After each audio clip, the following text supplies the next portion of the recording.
Γεια σας. Θα σας δείξω πώς μπορείτε να λύσετε το κύβο του Rubik με τη μέθοδο K-hole. Για να την εκτελέσετε αυτή την μέθοδο χρειάζεστε να ξέρετε την beginner method που θα φτιάξω σε λίγο καιρό τα tutorial. Το πρώτο πράγμα, όπως και στην beginner, θα κάνετε τον άσπρο σταυρό. Εγώ έχω VQ παρά έχει VQ μαύρο. Να τον εδώ είναι το ίδιο πράγμα.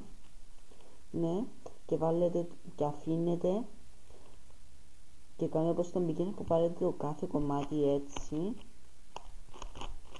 ενδιάμεσα εδώ, αλλά θα αφήσουμε ένα κενό προς τα αριστερά. Δηλαδή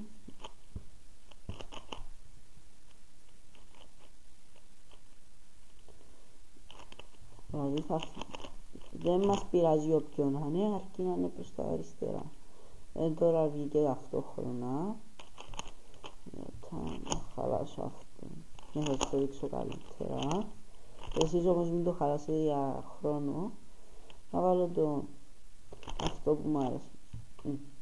Τώρα βλέπετε το χρώμα που θέλετε. Αυτά που έχετε προς τα πάνω σας είναι το πράσινο. Βλέπεις όσα δεν έχουν κίτρινο. Αυτό εδώ δεν έχει κίτρινο, είναι πορτοκαλί, μπλε, πράσινο, πορτοκαλί, κόκκινο, πράσινο. Και αυτό βλέπεις τα χρώματα που θα χρειαστούμε. Το εδώ που έχουμε κενό που δεν θα χρησιμοποιήσουμε είναι το πορτοκαλί μπλε. Ψάχνουμε το προς τα πάνω, έχουμε πορτοκαλί μπλε, άρα δεν θα χρειαστούμε, αυτό είναι άσχετο. Άρα βάλουμε το εδώ για να βάλουμε το κομμάτι που θα χρειαστούμε. Και ύστερα αν θέλουμε θα το φύγουμε, είναι αχρήστο, δεν το χρειαζόμαστε και αρχίζουμε. Το κομμάτι αυτό θέλουμε να το βάλουμε εδώ. Πηγαίνουμε προς τα εδώ για να έχει περιθώριο και κάνεις ενώνεις τα όπως ήταν beginner εδώ. Για να το βάλεις κάνεις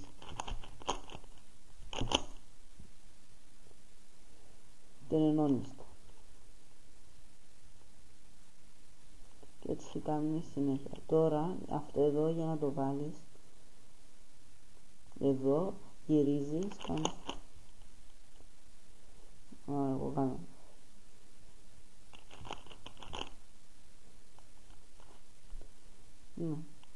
έβγαινα, βγήκε μου αμέσως, λύθηκε, αλλά εσάς στο K-hole σας εδώ θα βγει κάπως έτσι.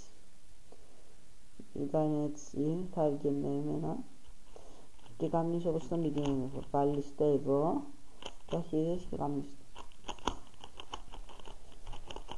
και ύστερα κάνεις όπως τον beginner method και λύνεις. Ευχαριστώ που αν μην καταλάβετε τίποτα στέλνετε μου ένα message να σας εξηγήσω.